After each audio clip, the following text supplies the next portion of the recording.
నిజంగా ఇది చూసిన తర్వాత ఒకసారిగా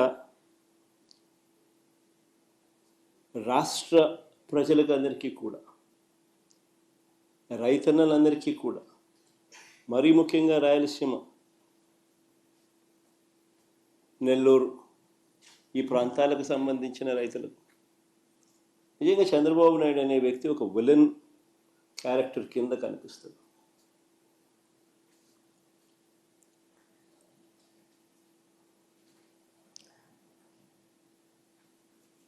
ఆ కుర్చీలో చంద్రబాబు నాయుడు గారు ముఖ్యమంత్రిగా కొనసాగుతూ తన సొంత రాష్ట్రాన్ని ఏ రకంగా తాకట్టు పెట్టాడు,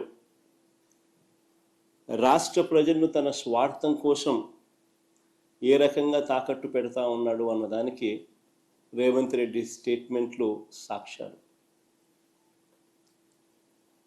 నిజంగా బహుశా భారతదేశ చరిత్రలో ఇలాంటి చరిత్రహీనుడు బహుశా ఎవరు ఉండకపోయి ఉండొచ్చు.